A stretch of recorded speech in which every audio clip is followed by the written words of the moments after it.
Bonjour à tous, ici le pasteur Anthony Lambert de Renaissance Église. Bienvenue à notre toute nouvelle série, l'émergence du mouvement apostolique et prophétique ici aux Antilles. C'est un mouvement qui a vu le jour il y a quelques années quand même aux Antilles, mais le Seigneur est en train d'amener ce mouvement à une autre étape, une autre dimension. Et il m'a fait la grâce, au travers de cette série, de pouvoir mettre de l'emphase sur ce mouvement, sur le mouvement apostolique et le mouvement prophétique qui prend naissance ici aux Antilles. Alors prenez le temps de regarder chacun de ces messages parce que je crois que cette série vous permettra de comprendre ce que le Seigneur est en train de faire ici aux Antilles. Prenez le temps de partager, prenez le temps de commenter et surtout prenez le temps de vous abonner. On est ensemble, que Dieu vous bénisse.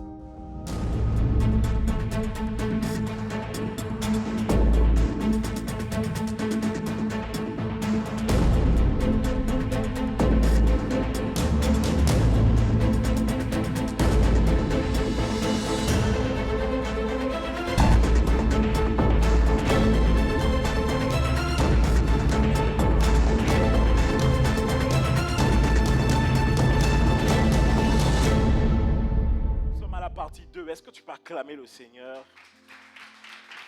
Amen. Alors, ce qu'il faudra faire, je ne ferai pas le résumé sinon ce sera trop long. Ce qu'il faudra faire, c'est aller sur YouTube dans la semaine et regarder la partie 1. Qui était là au premier culte? Je sais que c'est que les membres du staff. Est-ce que vous avez été bénis? On a décortiqué ensemble le ministère apostolique. Ce qu'on entend par apostolique, prophétique, mais plus sur la notion de l'apostolique. Donc j'ai donné des notions au travers de la parole de Dieu. J'ai expliqué pourquoi en cette saison c'est quelque chose qui revient fréquemment. J'ai expliqué normalement comment l'église doit être constituée. J'ai expliqué comment Dieu a établi les choses au commencement. Et je disais que la manière dont Dieu a fait au commencement, c'est la manière dont Dieu fera pour la fin. La Bible dit les premiers seront les... Bon, je fais un topo vite fait ou pas? Vous voulez un petit topo vite fait? Ok. J'ai expliqué premièrement que il y a des apôtres et des prophètes jusqu'à notre époque. J'ai pris des arguments bibliques pour expliquer que c'est présent jusqu'à notre époque. Parce qu'il y a des miracles, des prodiges jusqu'à notre époque. Jésus apparaît à des gens jusqu'à notre époque. Donc j'ai expliqué qu'il y a des apôtres et des prophètes contemporains. Est-ce qu'on est ensemble? Deuxièmement, j'ai expliqué le contexte aux Antilles. Et j'ai expliqué que si vous regardez bien aux Antilles, on est habitué au ministère pastoral, évangéliste, aller gagner les âmes, un peu le ministère doctoral, mais pas apostolique et prophétique. On a fait un constat et on a vu ensemble que même le ministère prophétique, souvent, ce n'est pas des gens des Antilles qui les détiennent, mais ce sont des gens qui viennent de l'étranger. Mais la saison est en train de changer. Est-ce qu'on est ensemble? Je t'assure, je sais que des fois, on reçoit à Renaissance des gens de plusieurs dénominations qui ont un backstage différent. Et je sais que quand tu te dis ça, ça choque ta théologie. Quand je viens te parler de ça, ça remet en doute certaines choses. Mais je t'assure, va écouter la première partie et tu verras comment les choses ont été vulgarisées afin qu'on puisse mieux les comprendre. Est-ce qu'on est ensemble? Mais il y a un point important que j'ai expliqué. J'ai expliqué, je vais revenir là-dessus, que l'église vient du mot ecclésia, qui veut dire assemblée. Sauf qu'à Athènes, lorsqu'on utilisait le mot ecclésia, on parlait de l'assemblée des citoyens. Dis-moi l'assemblée des citoyens. Dis à ton voisin, toi et moi, nous sommes l'assemblée. Et j'ai expliqué qu'à Athènes, l'assemblée des citoyens votait les lois. Je vais reprendre rapidement parce que c'est très important.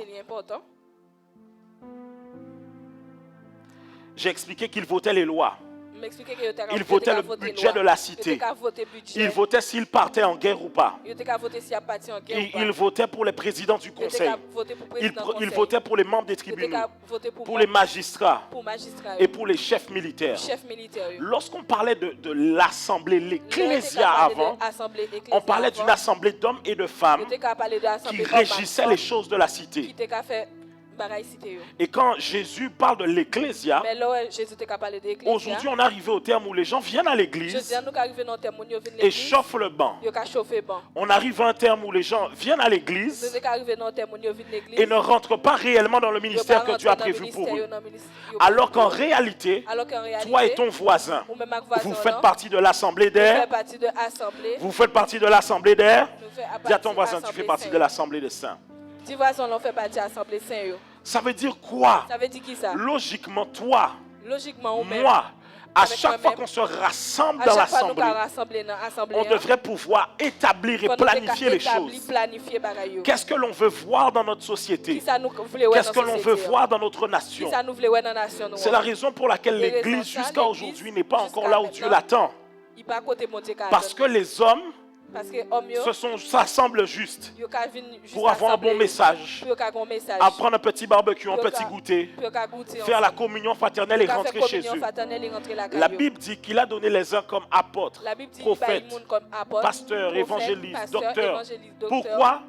Pour leur perfectionnement en vue de l'œuvre du ministère et de l'édification du...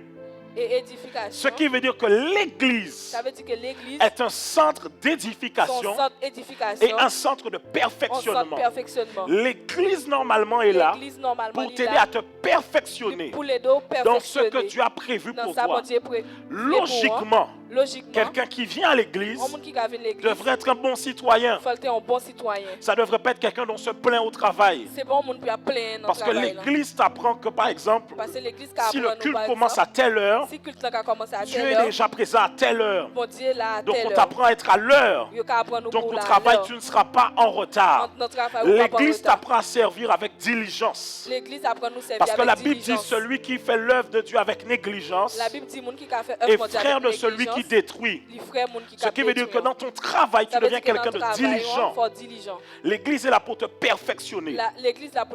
L'église est là pour que tu puisses être formé, entraîné.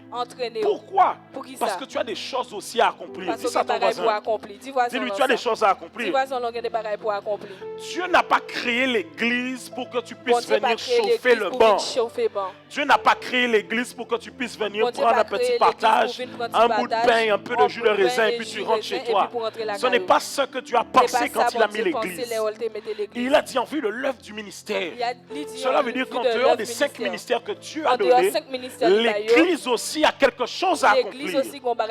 Je disais au premier culte qu'il y a 2 types d'onction. Il y a l'onction sacerdotale. L'onction sacerdotale, c'est l'onction pour le ministère. Et il y a l'onction royale.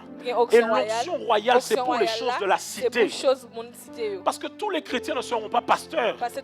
Tous les chrétiens ne seront pas prophètes. Tous les chrétiens ne seront pas apôtres, évangélistes, docteurs. Mais il y aura des chrétiens avocats qui vont permettre à la loi d'être respectée, qui vont empêcher à l'iniquité d'avancer. Est-ce que je parle à quelqu'un? Il y aura des chrétiens entrepreneurs qui vont dominer dans le milieu financier. Il y aura des chrétiens dans le monde du sport, dans le monde des médias, pour être de bons influenceurs. Pas des gens qui influencent la jeunesse à faire des choses bizarres. Est-ce que je parle à quelqu'un? L'église n'est pas censée être un rassemblement de juste de gens qui sont fanatiques. Ce n'est pas un rassemblement de gens qui... Écoutez, il y a un problème. Si vous ne pouvez vous-même pas discerner la parole de Dieu, si on peut vous dire ce que l'on veut avec la parole de Dieu, que vous ne pouvez pas dire que là, ce n'est pas, non, ce n'est pas la parole de Dieu. L'église normalement devrait être solide, stable, mature, pouvoir comprendre les Écritures. L'église devrait être ambassadrice du royaume des cieux dans le monde séculier. Écoutez, je vais vous expliquer quelque chose. Je n'ai pas dit ça au premier culte. Regardez, ils ont séparé l'église et l'État. Mais ils n'ont pas séparé l'État de la spiritualité. Tu ne m'as pas encore compris. Ils ont séparé l'église et l'État, mais ils n'ont pas séparé l'église de la spiritualité. Parce que si tu cherches dans la vie privée de tous ceux qui sont à la tête des États, ils ont tous une spiritualité cachée. C'est juste qu'ils ne l'exposent pas. Pourquoi? Parce que le royaume des ténèbres a compris que tant que l'Église a un droit de veto sur la société, ils ne peuvent pas changer la société. Est-ce que je parle à quelqu'un? J'ai oublié d'expliquer ça au premier culte. Je vais pousser dedans. Lorsque tu vas sur un territoire, tu dois conquérir celui qui détient le territoire. On sait qu'en Israël, Rome, au temps de Jésus, occupait Israël. Donc si je veux aller conquérir Israël, qui est-ce que je dois faire tomber? Israël ou Rome? Israël ou bien Rome? Rome, puisque c'est eux qui occupent. Tu dois prendre Rome comme l'image des choses spirituelles. Israël comme l'image des choses physiques. Bien qu'il y avait le roi Hérode à ce temps-là, celui qui détenait les choses, c'était Rome. Regardez, quand il fallait sacrifier Jésus, on a fait appel à Ponce Pilate. Parce que c'est lui qui devait donner l'autorisation. C'est la raison pour laquelle l'Église, quand elle vient dans un lieu, elle doit destituer la principauté spirituelle qui est établie. Parce que tant que la principauté spirituelle établie n'est pas renversée, l'Église n'avancera pas. Est-ce que je parle à quelqu'un? L'Église est une assemblée. C'est un sénat, c'est un endroit où normalement on s'assoit. C'est pas un moment où vous pensez que l'église, on parle des piercings des gens, que l'église on parle des cheveux des gens. Si à chaque fois que tu vas à l'église on parle des piercings des cheveux des gens, si on parle des pantalons des gens, des habits des gens, à quel moment on parle de l'influence de l'église dans la société? Est-ce que je parle à quelqu'un? Non, je ne sais pas si je me suis peut-être trompé d'auditoire. Je dis, est-ce que je parle à quelqu'un ce matin? Moi, je vous pose la question. Si on s'assoit à chaque fois à l'église, oh, pourquoi lui, il a les cheveux jaunes? Oh, pourquoi il a un jean avec une déchirure? Oh, pourquoi il a les chaussures comme ça? À quel moment on parle des vraies choses? À quel moment on s'assoit? Écoutez, les médias ont dit que la CIA ont déjà prévu des choses pour 2040.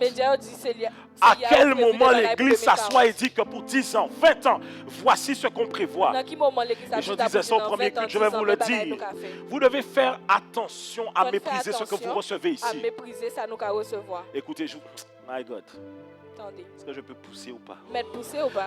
Souvent, vous méprisez la parole que vous recevez à l'église. Et quand vous allez dans le monde entrepreneurial, vous vous rendez compte que ce qu'on vous avait dit à l'église, c'est ce qu'on vous répète là-bas. Pas parce que l'église copie le monde. C'est le monde qui a copié les principes divins de Christ. Les principes divins de la parole de Dieu. Dans la parole de Dieu, il y a des principes de management. Il y a des principes de leadership. Il y a des principes de conquête. L'église n'est pas censée être un organisme faible. Normalement, quand l'église est instituée dans une cité, on devrait demander à l'église l'avis pour certaines choses. Mais on ne fait jamais appel à elle. Parce que l'église a perdu sa pensée apostolique et prophétique. J'ai expliqué que quand on parle des apôtres, on parle des gens qu'on a envoyés pour conquérir. Ils sont mandatés pour faire quoi? Pour accomplir la prière de notre Père. Notre Père qui est aux cieux, que ton nom soit sanctifié, ou que ta volonté soit faite, que ton règne vienne sur la terre comme au ciel. Pourtant, quand Jésus est devant Ponce Pilate, il dit, mon royaume n'est pas de ce monde. Mais pourtant, Jean-Baptiste disait, le royaume de Dieu approche. Ce qui veut dire que c'était déjà là à la porte. Mais Jésus allait placer des hommes qui ensuite allaient pouvoir étendre le royaume de Dieu. Et Jésus s'est servi des apôtres pour pouvoir étendre le royaume, conquérir des territoires. Logiquement, un apôtre doit conquérir, renverser les principautés, établir un fondement, former, permettre aux chrétiens de l'église de rentrer chacun dans leur appel, qu'ils ne soient pas là dans l'église en train de se balader et qu'ensuite ils puissent les envoyer, les relâcher. C'est pour ça qu'à l'église ce n'est pas un péché si on parle d'entrepreneuriat, ce n'est pas un péché si on parle de mariage, de relations sexuelles, ce n'est pas un péché. Parce que comment vas-tu réussir dans la vie si tu échoues dans le mariage? Je vous assure, beaucoup de gens échouent dans la vie parce qu'ils échouent dans le mariage. Parce que quand tu n'as pas la paix du cœur chez toi, comment tu fais pour bien travailler? Est-ce que je parle à quelqu'un? L'apôtre doit pouvoir structurer les choses, ordonner les choses, Est-ce qu'on est ensemble? Est-ce que nous ensemble? Et pour le deuxième culte, j'ai prévu de parler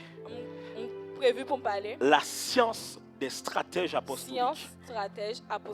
J'ai expliqué que à Athènes, dans l'ecclésia, dans l'assemblée, il nommait les chefs militaires, il nommait les stratèges et les envoyait conquérir.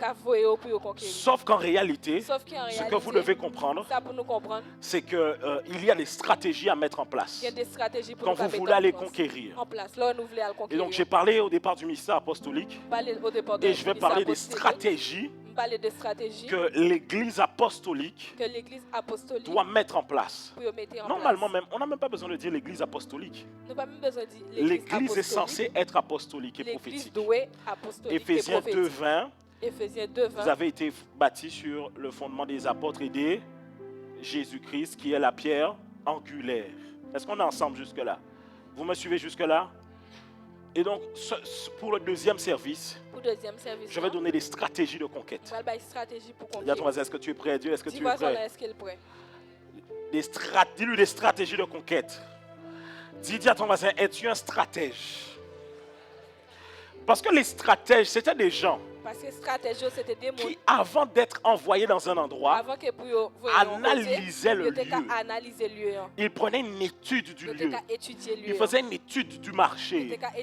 Ils faisaient une analyse pestel. J'ai retenu. Pestel. Politique. Si je connais mes cours. Économique. Sociologique. Technique. Écologique. Et légal. C'est le BTS, hein, c'est loin, mais c'est là toujours. Hein? Est-ce qu'on est ensemble ou pas? Donc, je peux pousser ou pas? Je vais maintenant donner les stratégies que les apôtres ont mis en place. Première stratégie, le Saint-Esprit comme allié. Ça, c'est la première stratégie. La Bible dit dans Actes chapitre 1, verset 8. Mais vous recevrez une puissance, le Saint-Esprit survenant sur vous, et vous serez mes témoins à Jérusalem, dans toute la Judée, dans la Samarie et jusqu'aux extrémités de la terre. Cela veut dire que pour pouvoir aller d'abord, il faut qu'il y ait le Saint-Esprit avec toi. Tu ne peux pas vouloir partir conquérir s'il n'y a pas le Saint-Esprit avec toi. La difficulté, c'est qu'on veut conquérir sans le Saint-Esprit. Mais quand tu arrives sur un territoire, tu fais face à des lois spirituelles. Et si le Saint-Esprit n'illumine pas ton intelligence, tu ne comprendras pas. Écoute. En tant que chrétien, tu ne peux pas entreprendre comme les païens. Le païen, lui, il n'a pas de problème à mentir. Il n'a pas de problème à voler. Il n'a pas de problème à tromper. Mais toi, tu as des valeurs. Tu dois les respecter. Sauf que quand tu les respectes, il y a des portes qui te sont fermées. Donc, il y a des choses à comprendre dans le monde spirituel pour savoir comment je peux aller conquérir le monde entrepreneurial. Et c'est la raison pour laquelle vous voyez beaucoup de chrétiens se fâchent pour ça. Mais je t'assure, si tu ne connais pas les principes financiers de la parole de Dieu, tu ne pourras pas réussir dans les bonnes valeurs pour entreprendre. Et même si tu réussis, ça te coûtera forcément à l'arrivée. Est-ce que je parle à quelqu'un? Vous allez voir, dès que tu vas commencer à appliquer les principes, les portes s'ouvrent, n'est-ce pas? Les portes s'ouvrent. Les choses deviennent beaucoup plus faciles. Des contacts arrivent. Donc, il faut que je puisse être accompagné du Saint-Esprit. Écoute, tu veux aller renverser la violence dans un territoire. Il faut que le Saint-Esprit soit avec toi. Que le Saint-Esprit puisse te donner des stratégies et comprendre quels sont les esprits qui dominent là-bas. Parce que lorsque tu vas sur, par exemple, un ghetto, un bloc, ce n'est pas tout le temps les mêmes esprits qui sont présents. Peut-être là-bas, il y a l'esprit de la prostitution. Peut-être là-bas, il y a l'esprit du crack, de l'autodestruction de l'être humain au travers de la drogue. Il y a des esprits qui dominent. Et tu dois avoir pour allier le Saint-Esprit. Et c'est la raison pour laquelle tu dois être intime de Dieu. Même si tu es un père spirituel, il ne sera pas là quand tu seras sur le terrain avec toi. À des moments, il ne t'aura peut-être pas donné certaines choses. Mais c'est le Saint-Esprit qui va te révéler ces choses-là à ce moment. C'est pour ça que tu as besoin du Saint-Esprit. Dis à ton voisin, tu as besoin du Saint-Esprit. Écoute, imaginons que tu donnes des cours particuliers. Si, imagine au cas et tu te retrouves avec des élèves qui ne comprennent rien. Le Saint-Esprit va illuminer ton entendement et va te permettre de comprendre que c'est peut-être l'enfant dans la famille, il y a un esprit de limitation qui fait que quand l'enfant veut comprendre, il ne comprend pas. Il y a comme un voile qui se bute sur ses yeux. Le Saint-Esprit permettra que tu prieras pour lui. Quand tu lui réexpliqueras la leçon, il comprend. Eureka! Est-ce que je parle à quelqu'un? Peut-être que tu ne connais pas la matière, mais le Saint-Esprit connaît la matière. Peut-être que dans ton travail, tu ne connais pas ce domaine d'activité, mais le Saint-Esprit connaît ce domaine d'activité. Je dis non.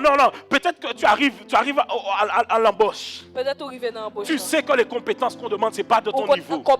Mais tu sens le Saint-Esprit te dit, vas-y. Le premier jour, on te dit, voici le dossier. Comment je vais faire? La nuit, pendant que tu dors, le Saint-Esprit vient te visiter et il te dit voici comment tu feras, voilà par là tu passeras. J'ouvre tes yeux sur tel dossier, va sur Google, tape ça, tu vas trouver. Et puis tu commences à constituer le dossier. Quand tu amènes le dossier, on te dit mais tu connaissais déjà le dossier par cœur. Tu dis non, le Dieu supérieur en moi connaissait le dossier par cœur. Est-ce que je parle à quelqu'un? Est-ce que je parle à quelqu'un? Tu as besoin du Saint-Esprit. Il va te faire asseoir et il va t'expliquer pas à pas. Il te donnera des inspirations. Quand les gens vont regarder, les gens vont dire comment de ça à ça tu es arrivé là. Toi-même tu ne sais pas. Tu dis que écoute, c'est des années d'expérience. Mais des années d'expérience de quoi? Des années d'expérience d'intimité avec le Saint-Esprit. Ouais. Oui, quand tu as le Saint-Esprit avec toi, tu n'as pas besoin de réviser tous les sujets de la matière, toutes les thématiques de la matière. Tu dis Saint-Esprit, révèle-moi quels sont les sujets de l'épreuve.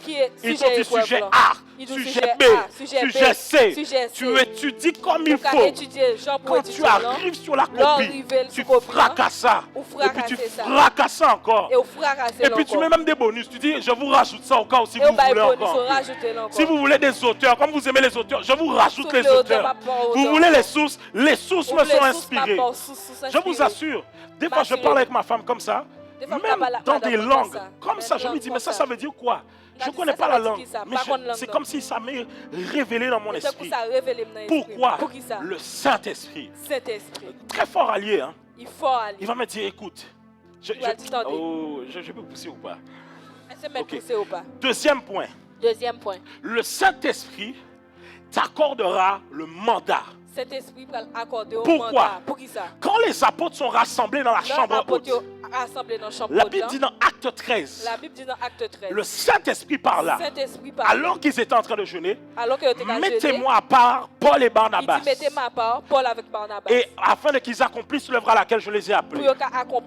Donc le Saint-Esprit a demandé afin qu'ils soient mis à part et qu'ils aillent accomplir le mandat qu'ils devaient avoir. Cela veut dire qu'il ne t'enverra pas n'importe où. Il t'enverra dans un lieu spécifique. Et puis des fois tu vas sur le lieu. Tu te dis mais comment je vais faire? Avec quoi je vais faire? C'est simple. Il t'a donné une attestation dérogatoire. Il t'a donné un justificatif de sortie. Il t'a donné un mandat qui fait que dans le monde spirituel, lorsque tu arrives, écoute, regarde. Tu peux faire beaucoup d'études, mais il y a des études où tu vas exceller, des études où tu vas beaucoup travailler, beaucoup d'emplois, mais il y a des emplois où tu vas être comme une flèche. Le Saint-Esprit va te donner un mandat pour quelque chose de spécifique. Et avec cela, ce sera beaucoup plus facile. C'est comme si tu voles. Tu sens que ça vient naturellement. Tu sens que c'est comme si je ne force pas, sans forcer. Écoutez, les gens disent oui, tu travailleras à la sueur de ton front. Ce que les chrétiens ne savent pas, c'est que cette parole-là, tu travailleras à la sueur de ton front, c'est une malédiction. Ah, vous ne savez pas. À la fin, quand il pêche, il maudit chacun. Dieu dit le serpent, toi ça. Et il dit, l'homme travaillera à la sueur de son Ça, c'est dans la dimension où je suis dans la race adamique, dans le péché. Mais lorsque je suis restauré en Christ, je ne suis pas censé travailler à la sueur de mon front. Parce que la Bible dit que toute chose travaille pour le bien de ceux qui aiment Dieu. Cela veut dire qu'en tant que chrétien, quand tu reçois le mandat, la création est en travail pour toi. Non, non, non, quand je parle de la création, je ne parle pas de l'homme seulement. Je parle du temps et des saisons. Tu es wedding planeuse. On annonce que dans le mariage, il y aura la pluie. Tu dis, Seigneur, tu dis que toute chose travaille pour mon bien. Que la pluie se stoppe pendant ce week-end. À chaque fois qu'on prend les autres wedding planeuses, il pleut. Toi, il ne pleut jamais. Parce que la Bible dit toutes choses concourent au bien de ceux qui aiment Dieu. Est-ce que je parle à quelqu'un? Écoute, tu n'avais pas bien révisé. Tu n'étais pas trop fort à l'école. LKP est arrivé. Le brevet est baissé en niveau. Et tu passes facile. Oh, toutes choses concourent pour le bien de ceux qui aiment Dieu. Non, non. Est-ce que je parle à quelqu'un? Tu vas avoir un mandat. Le Saint-Esprit te donnera un mandat. Écoute, quand il m'a dit rentre, il m'a montré le territoire. Il m'a montré les gens qui vont être gagnés.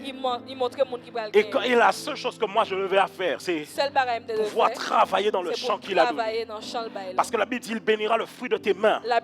Alors je travaille dans ce champ. Et comme il y a le mandat, alors le monde spirituel, quand il te voit arriver, ils ouvrent les portes en ta faveur. Écoute, quand le Saint-Esprit te donne un mandat d'aller dans telle entreprise, il peut y avoir 100 candidatures. Quand le gars te voit, quand la recruteuse te voit, elle sait déjà que c'est toi. Elle dit, madame, je ne suis pas arrivé à la fin de la pile, mais je sais déjà que c'est vous qu'il me faut. Pourquoi? Tu es extrêmement favorisé. Je dis, tu es extrêmement favorisé. La gloire luire sur ton visage. Quand les gens te voient, ils voient le bonheur et la grâce. Oh, c'est la raison pour laquelle tu as beaucoup de gens qui viennent te demander de te prêter l'argent. Tu dis, mais Seigneur, je n'ai pas l'argent. Pourquoi les gens viennent me demander souvent l'argent? Parce qu'ils voient qu'il y a une gloire sur ton visage. Ils disent, de toute façon, je te vois là, tu ne peux pas être en galère. Tu ne peux pas. Parce qu'il y a une gloire sur ton visage. Est-ce que je parle à quelqu'un? Est-ce que je peux pousser? Le troisième point, c'est que tu seras un témoin au travers de la puissance. C'est quoi un témoin au travers de la puissance? Acte 1:8. Mais vous recevrez le Saint-Esprit survenant sur vous. Bien que le Saint-Esprit ne soit pas une puissance, vous recevrez une puissance, le Saint-Esprit survenant sur vous. Et vous serez mes témoins. Ce qui veut dire que vous ne pouvez pas être témoin. Ça veut dire qu'on ne peut pas être témoin si vous n'avez pas la puissance. Si vous n'avez pas la puissance. Oh, et c'est là que moi j'ai un grand problème avec la doctrine des témoins de Jéhovah. Et la doctrine avec témoins de Jéhovah. Oui, que vous êtes témoin, il n'y a pas de souci. Ou témoin, pas But where is the power? Est-ce que je parle à quelqu'un? Où sont les démons chassés? Côté démons chassés. Où sont les dons de l'esprit? Où sont les guérisons? Tu ne peux pas. La Bible dit ici que c'est avec ça là que tu seras témoin. Donc tu ne peux pas te considérer comme témoin s'il n'y a pas la puissance. Dis avec moi la puissance. Dis avec moi power. Et toi tu arrives. Peut-être tu es prof en cours d'année. On te dit que la classe n'a rien à faire. Ils ne veulent pas apprendre. Ils lâchent des insanités tout le temps. Ils parlent mal. Tu dis ok, il n'y a pas de souci. La Bible dit que tout lieu où foule la plante de mon pied me le donne en héritage. Avant que la classe arrive, tu retires tes chaussures, tu fermes la porte à clé et puis tu commences à déclarer sur le sol. Tu dis, je prends possession de ce sol. Tout individu qui rentrera dans cette salle sera soumis à l'Esprit de Dieu. Toute personne qui rentrera dans cette salle sera changée par la présence de Dieu. Tu imposes la main à chaque chaise. Imposes la main aux tables. Quand les élèves rentrent, ils sont calmes. Ils disent, on ne sait pas, il y a quelque chose qui nous bloque. Ils disent, it's power. Take my power. Power. Est-ce que je parle à quelqu'un? Est-ce que je parle à un monde? Écoute, normalement, les pronostics ne sont pas en ta faveur. Normalement, dans ce travail, tu n'es pas censé réussir. Mais il y a une puissance qui vient d'en haut. Je dis qu'il y a une puissance qui vient d'en haut. Et là, tu seras infirmière. Tu seras médecin. Tu seras dans le corps médical. Les patients viennent à l'hôpital. Quand on te dit qu'il y a un patient, il faut aller le voir. Personne ne veut pas aller parce que personne ne veut aller parce qu'il a des plaies, des blessures qui ne guérissent pas. Tu viens, tu rentres dans la chambre. Tu fermes la porte comme il faut. Tu sors ta petite bouteille d'huile d'olive. Hey, tu dis que today, not today. Les morts vont ressusciter. Tu dis, mais monsieur, retirez votre main sur cette plaie. Car le Seigneur vient vous visiter. Au nom de Jésus. Que cette plaie soit cicatrisée. Tu commandes à la mort. Les gens qui travaillent dans les hôpitaux vous le diront. Quand ils arrivent dans certaines chambres, ça sent la mort. Donc tu rentres dans l'hôpital. Tu dis, esprit de mort, je te chasse de ce lieu.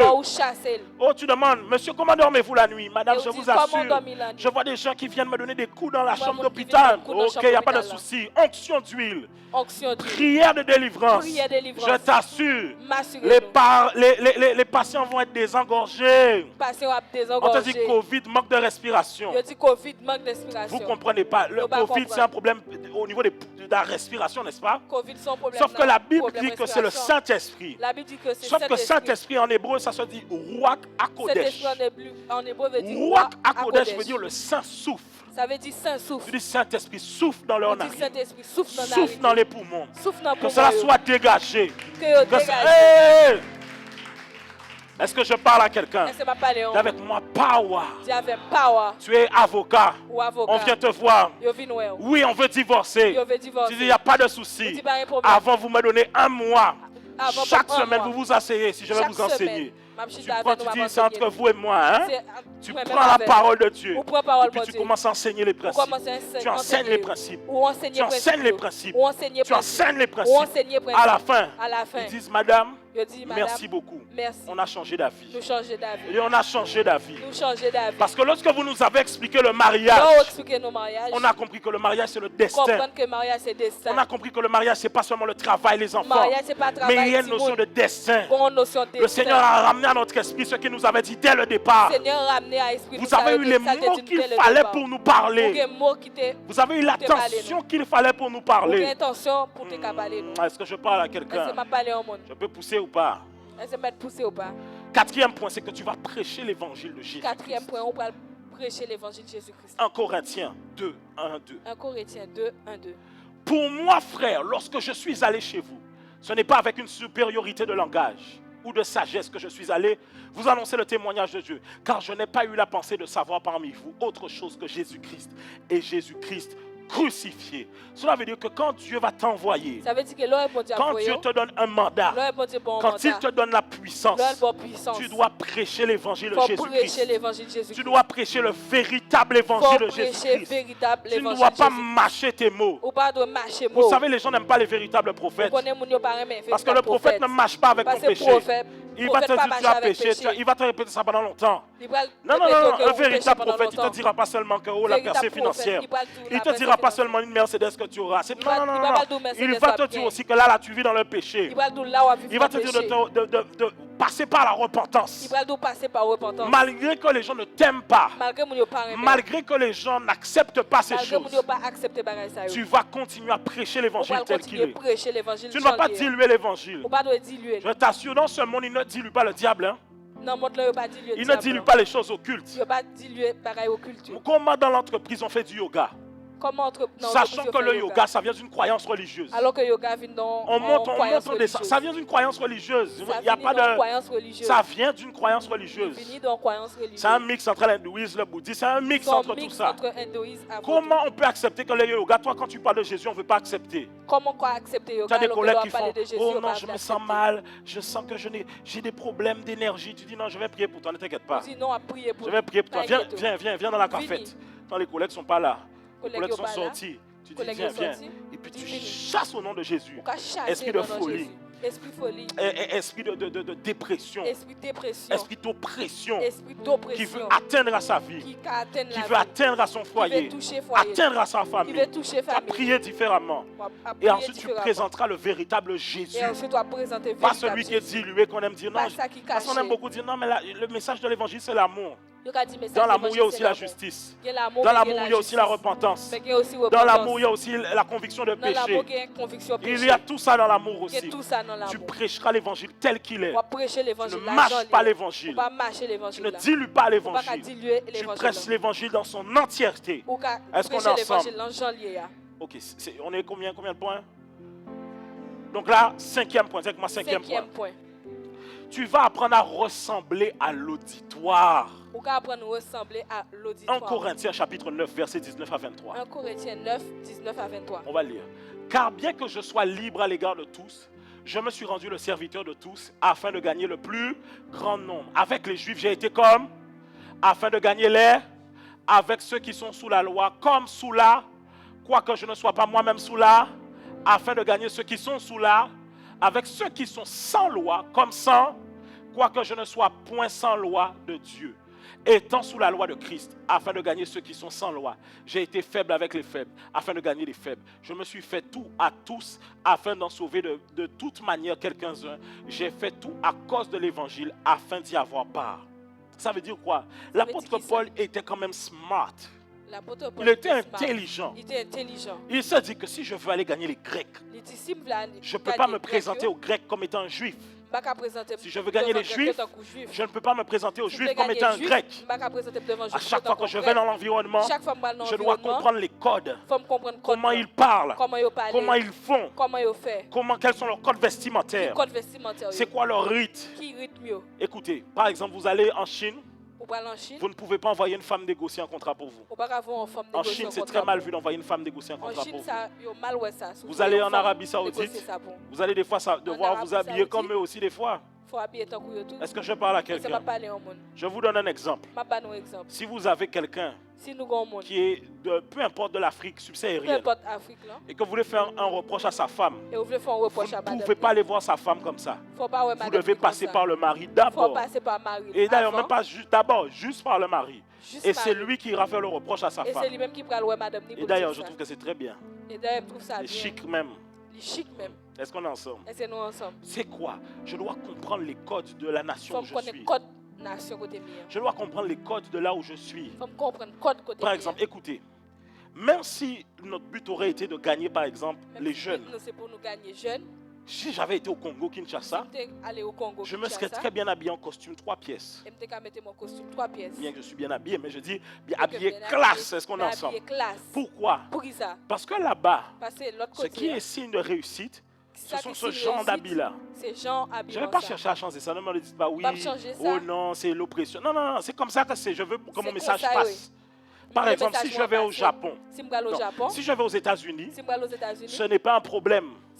Si j'ai des piercings, ce n'est même pas un problème si je laisse mes tatouages de ma vie exhuber comme ça. Bon, aux États-Unis, même si tu as eu des tatouages, tu peux les garder à vue d'œil. Et tu peux être pasteur. Mais si tu vas au Japon, les tatouages, c'est signe de gang. Les yakuza, tu ne vas pas les exposer quand tu veux prêcher l'évangile. Est-ce que je parle à quelqu'un? Pourquoi? Tu vas bloquer l'auditoire. Ils ne vont pas t'écouter. Regardez, moi, bien que je sois jeune, même si mes cheveux me permettaient de faire cette folie, je ne pourrais pas faire de locks. Parce que je sais que même si les mamans viennent, si je fais les locks, elles ne vont plus m'écouter.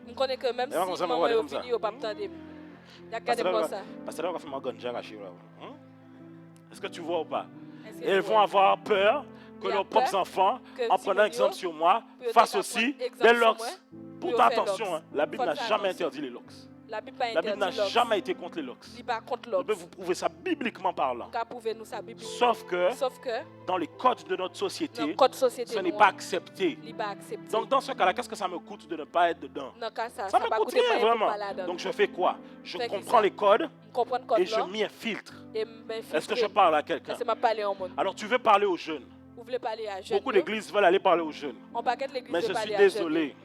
Les jeunes, quand ils te voient habillés, ils se disent que mince, qu'est-ce que le gars là veut me dire? Façon que le gars là, il s'appelle là, ça se voit que sa chemise, ça fait 30 ans qu'il a. Ça fait chemise, ça fait 30 ans. C'est la même chemise. C'est même chemise. C'est le même pantalon. Le même pantalon. Le même style. Le même style. Le jeune te dit que il ne m'inspire pas. Il m'a inspiré. Je sens qu'il ne comprend pas. Même si tu dis aux jeunes, non, je suis ouvert d'esprit. Quand on voit tes habits, tu n'es pas ouvert d'esprit. C'est comme si tu veux aller sur le ghetto. Et tu vas aller en costard cravate. Qui va t'écouter? Oh, la parole de Dieu dit shalom, shalom. Personne ne va t'écouter ici. Oh, shalom, shalom. Personne ne va t'écouter ici. Tu vois que sur le ghetto, quand ils se parlent, ils font hey, shalom. Bien? Shalom. Shabbat shalom. Non, ils ne sont pas là-dedans. Ils ne sont pas là-dedans. Par contre, quand tu vas sur le ghetto, il y a une autre manière de parler. Tu ne dois pas parler comme quand tu vas évangéliser une soeur. La soeur, quand tu l'évangélises, tu dis, tu vois ma soeur, Dieu t'aime. Il faut dire, hé, Bougamé, bon ton tibitien. Non, moi, bon Dieu, trop fort, tu mal. Ah ouais, ouais, on a ressenti. Tu vois ou pas? Il faut que tu lui parles d'une manière. Si tu ne lui parles pas de la manière dont lui-même il parle, il ne te comprendra pas. Il ne va pas comprendre. Moi, quand j'ai l'exemple, je vais des fois à la banque. Je ne suis pas comme ça. Je mets au moins un polo. Sinon, ils vont me négliger comme ça. Vraiment. Il y a quelqu'un qui voit le compte de l'association. Ah, monsieur Lambert. Mais quand j'arrive là en t-shirt, ils vont me négliger. Donc je mets un polo, je mets mes lunettes. Je sais que ça passe mieux. Je sais quel genre de parfum je dois mettre. Paco Rabanne, c'est les parfums des garçons. Dior, c'est les parfums des hommes. Dior, c'est parfum homme. Tu me suis ou pas? Non, je t'assure. Hein. Si tu mets, je t'ai dit, tu mets du 1 million et tu vas parler à des gens qui ont 50 ans. Les gens de 50 ans ne mettent pas 1 million. Je t'assure, ils ne mettent pas Black XS. Ils vont mettre Hermès, Dior, Thierry Mugler. C'est souvent les gens qui fument qui mettent Thierry Mugler. Hein. C'est souvent hein, le marron là, comme ça. Là. Est-ce que tu vois ou pas? Donc tu dois faire attention à ça. Faut faire attention à ça. Il y a un style vestimentaire. Il y a des choses à comprendre.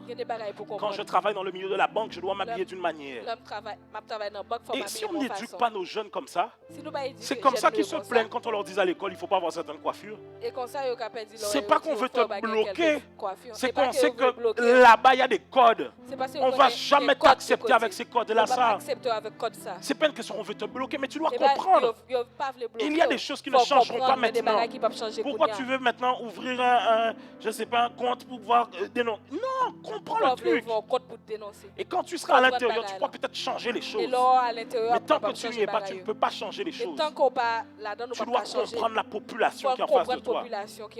Par exemple, l'apôtre Paul, il savait quoi faire dans chaque auditoire. Et un jour, devant des gens, ils disent, bien que j'aurais pu utiliser de mon autorité, je ne l'ai pas utilisé sur vous.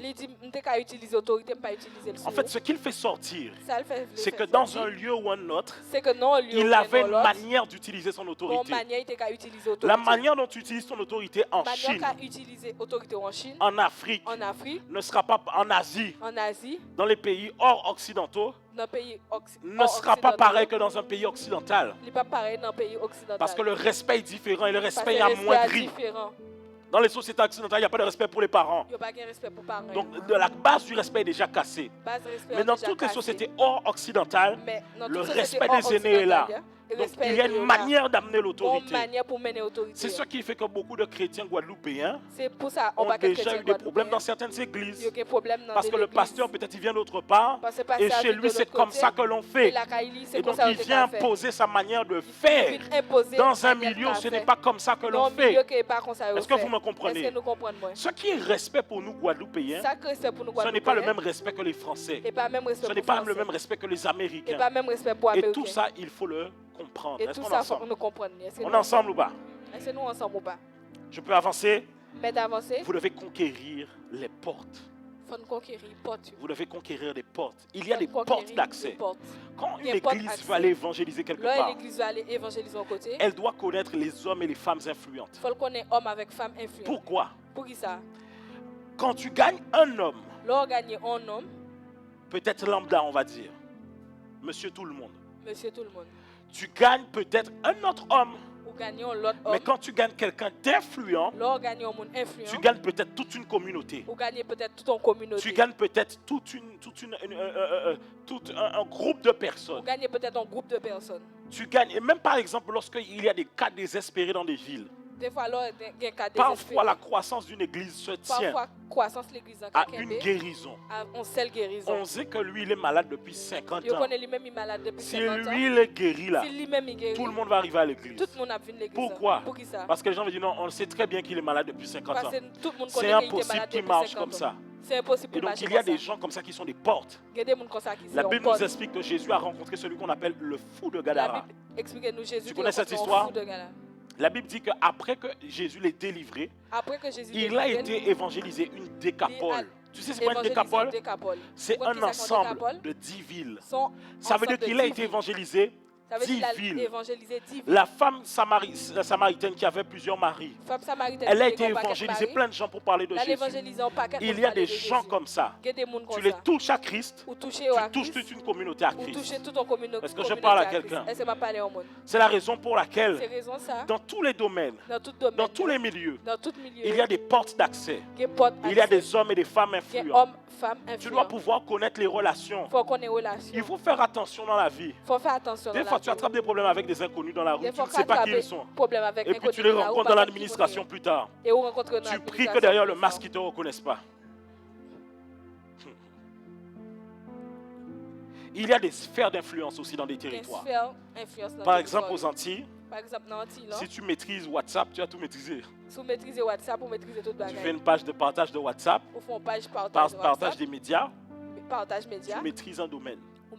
La musique, tu maîtrises un domaine. Tu maîtrises quelque chose. Dans chaque nation, il y a des sphères d'influence plus prédominantes. Il y a des choses qui ressurgissent plus que d'autres. Est-ce qu'on est ensemble? Par exemple, aux Antilles, la cuisine, c'est pas pareil qu'en Afrique. Nous, les hommes, on cuisine. Nous-mêmes, hommes, nous cuisinons. Antillais. Mais les Africains ne cuisinent pas. D'ailleurs, même les femmes leur interdisent de rentrer dans la cuisine. Et madame, elle interdit de rentrer dans la cuisine. Ça veut dire qu'en tant qu'Antillais, si tu veux gagner, par exemple, des hommes qui sont d'origine africaine, c'est pas peut-être la cuisine qui va les gagner. Gagner. Par contre, pour les hommes, on peut faire un atelier cuisine. Pour hommes, on fait un atelier cuisine. On amène de la bonne viande fraîche, des bonnes côtes de veau, fraîches, des bonnes langoustes. Fraîche, on voit la tête des messieurs qui imaginent la recette déjà. Ils m'ont dit, ouais, un petit peu persil, ouais. Est-ce que tu comprends pas? Il y a des choses qui parlent aux uns et aux autres. Un autre exemple, dans la musique. Comment tu vas aller évangéliser les jeunes? Comment vous allez évangéliser les jeunes? Avec car toi seul est Dieu, bien avant tous les temps, assis sur le trône. On y va les gars. Toi seul est Dieu. Wafouaf, on y va, hey! Les dieux, bang bang, les temps, les gars ne vont pas t'écouter. Ils vont te regarder, ils vont te braquer sur place. Tu vas partir sans ta guitare, sans ton téléphone, sans tes flyers, sans ton t-shirt de Renaissance Code. Non, t'assure. Parce que tu arrives avec une musique qui ne leur parle pas. Par contre, si tu arrives et puis tu mets une bonne drill pour eux, une bonne trap musique pour eux, là ils vont dire, oh, mais c'est frais quand même. Ah ouais.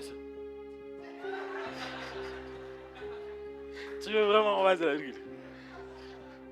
Vas-y. Non, c'est lui qui nous a lancé. Non, il veut vraiment la drill.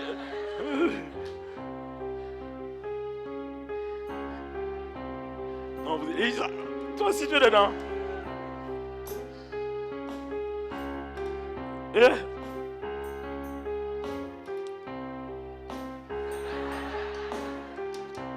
C'est bon. Parce qu'on va me filmer, ils vont me mettre sur WhatsApp après. Est-ce que tu comprends ou pas? Il y a des manières de rentrer dans des nations. Il y a des manières de rentrer dans des nations. Ok, je peux avancer? Là, c'est le combien de points? Là, on passe au 7e. Enseigner de manière ciblée. Contre les fausses doctrines. Et les forteresses établies. Par exemple, Quand une église doit aller dans un lieu, elle doit comprendre quel est le plus grand challenge de la communauté. Par exemple, si vous vous demandez pourquoi je parle autant du mariage, des relations, c'est normal. Parce qu'aux Antilles, c'est l'un des plus grands problèmes. Du plus petit au plus grand, tout le monde en manque d'affection. Plus petit au plus grand, tout le monde en manque d'affection. Donc ils ne se contentent pas de l'affection de Jésus. Ils veulent l'affection d'un frère ou une soeur dans l'église. Et donc je dois enseigner pour ça. Pourquoi? Parce que c'est comme ça qu'il y a des gaffes qui se font. Parce que par exemple, Paul aux Corinthiens, il a enseigné la sainteté.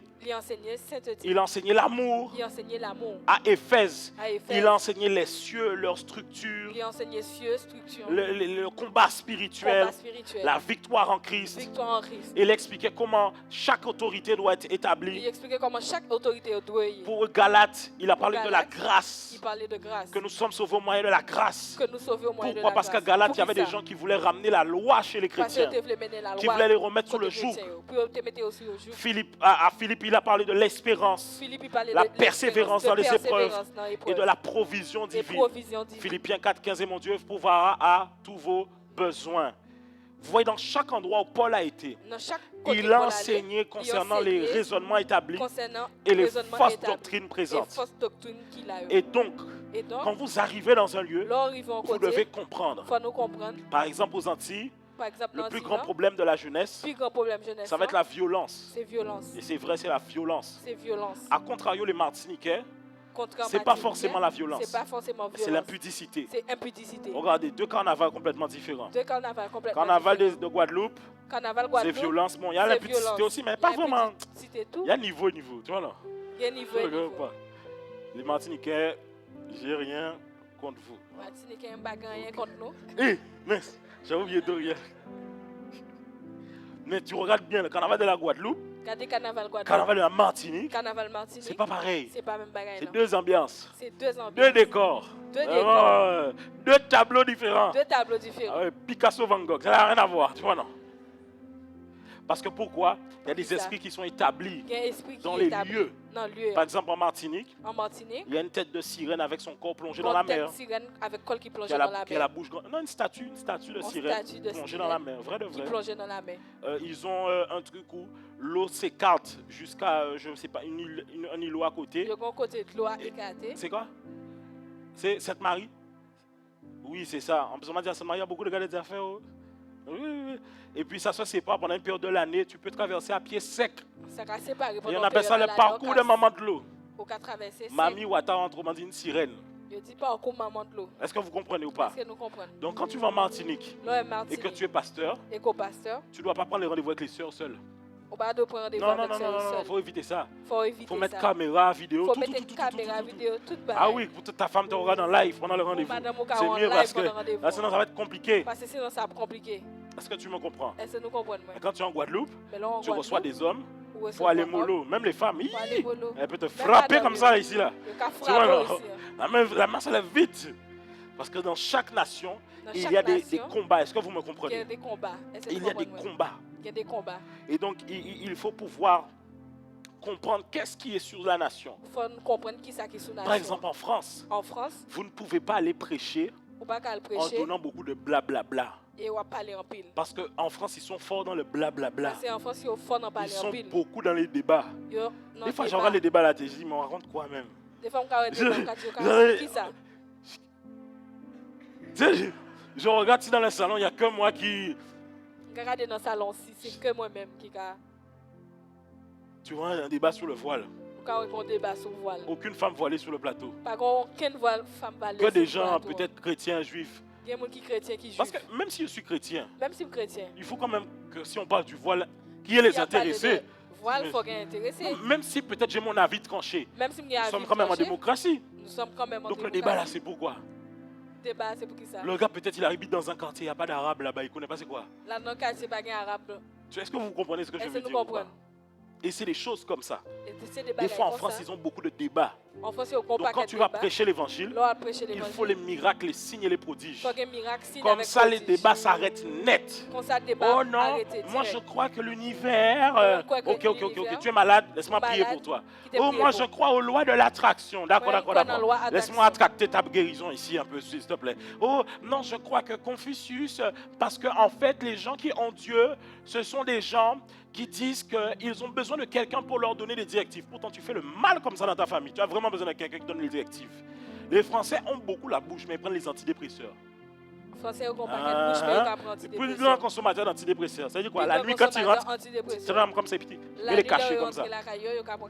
Quand tu as des problèmes comme ça, il ne faut pas beaucoup parler. Je t'assure, tu peux rencontrer. Les Français, ils ont beaucoup ça. Ils veulent rire. Et la moquerie aussi. Par exemple, il y a des gens qui vont vous dire, vous savez, en France, vous devez refuser que les gens vous appellent par votre prénom quand vous êtes homme de Dieu. Il faut que, je vous dis, même si les gens vous disent que c'est orgueilleux, vous devez mettre un titre avant devant. Parce que pour les Français, quand ils t'appellent frère, c'est pour te faire te rappeler que tu es frère. Frère JB, frère. Quand tu regardes, c'est pour te dire frère, tu vois. Tu es frère ici, non? Pourtant, tu es pasteur, frère. Oh. Donc il faut mettre le. Tu dis non, appelle-moi comme ça. Quand tu vas chez le médecin, tu dis docteur. Tu vas chez l'avocat, tu dis maître. Ici, là, il faut m'appeler. Mets le titre avant. Il y a des endroits, ça ne sert à rien. Parce que tu vas te bloquer plus qu'autre chose. Si tu vas sur un ghetto, tu dis pourquoi appelle-moi pasteur. Vous dites, mais pasteur est dans l'église. Est-ce que vous comprenez ou pas? En France, vous ne pouvez pas parce que les gens manquent de respect.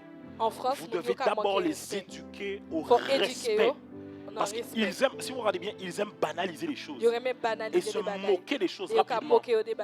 Par exemple, regardez. Moi, je ne suis pas forcément pour les coaching, tout ça là. Parce que c'est beaucoup de new age, de genre de choses. Mais les chrétiens qui eux-mêmes ne font, pas les chrétiens, les Français qui eux-mêmes ne font rien dans leur vie. Les Français qui font eux-mêmes rien dans leur vie. Critiquent beaucoup les coachs en disant non, ce sont des charlatans. Ils ont toujours le chic pour rabaisser, décrédibiliser, banaliser quelque chose. Est-ce que vous comprenez? Et vous devez savoir ça. Quand vous connaissez chacune de ces choses, vous savez comment fonctionner. Est-ce qu'on est ensemble? Après avoir conquis, il faut maintenir. Dis avec moi, maintenir. Il faut maintenir. Dis avec moi, maintenir. Le problème quand les gens parlent de conquête, c'est qu'ils oublient que la conquête, ce n'est pas seulement acquérir, mais c'est maintenir. Souvent oublié que c'est pas seulement conquérir, mais c'est pour gagner. Le plus important, c'est pas de rentrer dans le mariage, c'est de rester marié. Le plus important, c'est pas de rentrer dans le ministère, c'est d'être dans le ministère jusqu'à la fin de ma vie. Le plus important, c'est pas de commencer un nouveau projet, c'est d'aller jusqu'au bout. Le plus important, c'est pas commencer un projet, c'est aller jusqu'au bout. Parce que conquérir, c'est un point. Conquérir, c'est un point. Mais maintenir, c'est autre chose. Celui qui arrive à maintenir sa position, il déclare qu'il détient réellement ce domaine. C'est pour ça que lorsque l'on va quelque part, on doit apprendre à maintenir. Et comment la Bible nous enseigne ça? Au travers de l'autre point, édifier et perfectionner une génération d'hommes et de femmes pour l'œuvre. Édifier, perfectionner une génération d'hommes et femmes pour l'œuvre. Pourquoi? Parce que si vous n'édifiez pas une génération d'hommes et de femmes solides, des gens qui connaissent la parole de Dieu, des gens qui peuvent faire des délivrances, si vous n'avez pas une génération de personnes consistantes, quand vous n'êtes pas là, comment ça tourne? Il y a un dicton qui dit il n'y a pas de succès sans successeur. Si vous êtes absent, si ça ne fonctionne pas quand vous êtes absent, c'est que vous avez échoué.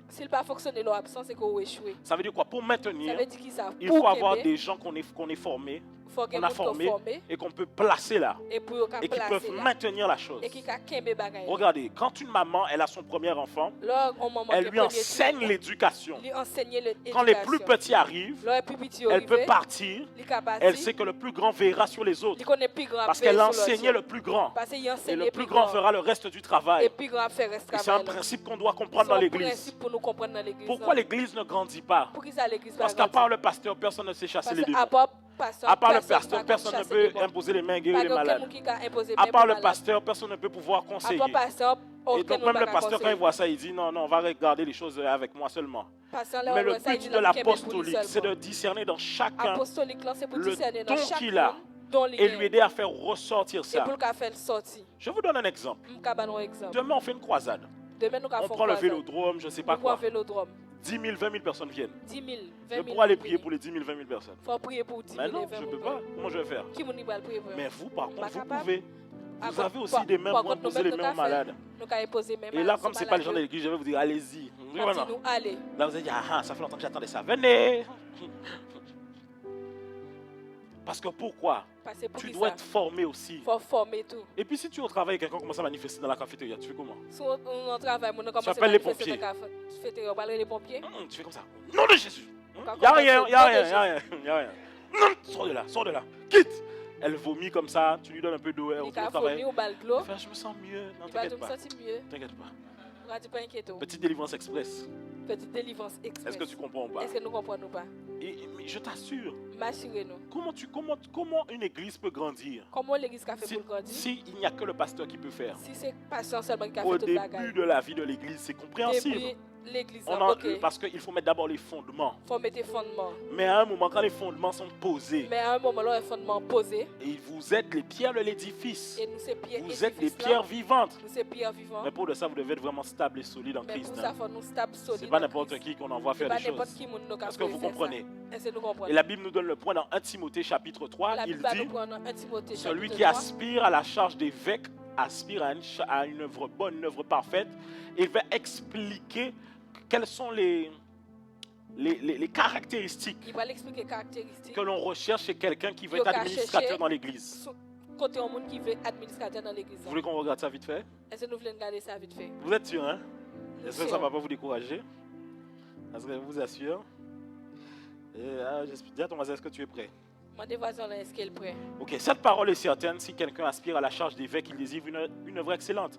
Il faut donc que l'évêque c'est un surveillant. Il faut donc qu'il soit irréprochable, mari d'une seule femme, sobre, modéré, réglé dans sa conduite, hospitalier, qu'il sache enseigner. Il faut qu'il ne soit donné ni au vin ni violent, mais indulgent, pacifique, désintéressé de l'argent. Il faut qu'il dirige bien sa propre maison, qu'il tienne ses enfants dans la soumission et dans une parfaite honnêteté. Car si quelqu'un ne sait pas diriger sa propre maison, comment prendra-t-il soin de l'église de Dieu? Il ne faut pas qu'il soit un nouveau converti, de peur qu'enflé d'orgueil, il ne tombe sous le jugement du diable. Ça veut dire avoir le même jugement que le diable. Dans quel sens? De pouvoir perdre sa vocation parce qu'enflé d'orgueil, il risque de penser qu'il peut déjà tout faire et il se lève contre le pasteur. Il faut aussi qu'il reçoive un bon témoignage de ceux du dehors. C'est-à-dire que les païens aussi doivent avoir un bon témoignage de lui afin de ne pas tomber dans l'opprobre et dans les pièges du diable. Vous êtes sûr que vous voulez que je continue? Vous êtes sûr? Ok, je vous donne la suite. Les diacres aussi doivent être honnêtes, éloignés de la duplicité, des excès de vin, d'un gain sordide, conservant le mystère de la foi dans une conscience pure, qu'on les éprouve d'abord et qu'ils exercent ensuite leur ministère s'ils sont sans reproche. Aïe, aïe, aïe, aïe, aïe, aïe. Les femmes de même doivent être honnêtes, non médisantes. Vous voyez, c'est que pour les familles non médisantes. Hein? Non, je vais passer, ok. Sobre, fidèles en toutes choses. Les diacres doivent être maris d'une seule femme et diriger bien leurs enfants et leur propre maison, car ceux qui remplissent convenablement leur ministère s'acquièrent un rang honorable et une grande assurance dans la foi de Jésus-Christ. Vous voyez tous les prérequis qu'il y a? Il faut éprouver, former, que les gens arrivent à ce niveau-là. Ensuite, on les laisse à la charge l'administration de certaines parties de l'Église. Est-ce qu'on est ensemble? Je peux avancer? Respecter les autorités selon le Seigneur. Romains 13 va nous expliquer qu'il faut respecter les autorités établies. Il va parler du magistrat, du juge. Ce que je veux dire par là, c'est que par exemple, une église doit éviter certains combats. Moi, je connais des fois des hommes de Dieu. Je connais des hommes de Dieu qui ont déjà fait des mariages sans que les gens passent à l'église. C'est des problèmes que tu t'attires bêtement. Parce que c'est interdit selon la loi française de pouvoir opérer un mariage religieux s'il n'y a pas eu d'abord la mairie. En plus, déjà, si vous vous séparez, vous perdez tout. Est-ce que vous comprenez? Mais toi, tu vas commencer à faire des choses comme ça en disant que non, non, c'est pas grave, non, c'est pas grave. Mais le jour où la loi tombe là-dessus, on te fera des problèmes bêtement. Et la loi, mais en tout cas, les gens vont commencer à t'accuser de choses que tu n'es même pas coupable. On élève des combats comme ça. On me disait que quand le pasteur Marcel Kwamenan, ils sont passés à aller vérifier les comptes. Ils sont ensuite allés vérifier les comptes de toutes les autres grosses églises. Donc, on l'a touché. Tout le reste, toutes les grandes églises de l'époque, ils sont allés vérifier les comptes. C'est-à-dire que et c'est pour ça que des fois, quand un arrive quelque chose, on va commencer à se réjouir en se disant lui il est tombé. Mais tu ne sais pas que si ce jugement est chez le voisin, ça peut passer aussi chez toi. Est-ce que vous comprenez? Il faut savoir respecter certaines lois. Selon le Seigneur. Quand ça ne vous demande pas d'aller à l'encontre de ce que Dieu vous demande. Par exemple, quand on vous dit d'arrêter de prier Dieu, ou parce que quand vous parlez, ça envoie le corona, vraiment. Vous aussi, vous êtes quand même... Voilà. L'imposition des mains est toujours de vigueur dans la parole de Dieu. L'imposition des mains est toujours en vigueur dans la parole de Dieu. Parce que si on doit se fier à ça, comment on impose les mains? Est-ce que tu comprends? Il y a plein de gens qui n'auraient pas été guéris si je n'aurais pas imposé les mains. Je ne vais pas aller beaucoup plus loin. Et je peux terminer. C'est le dernier point. J'ai fait 11 points quand même.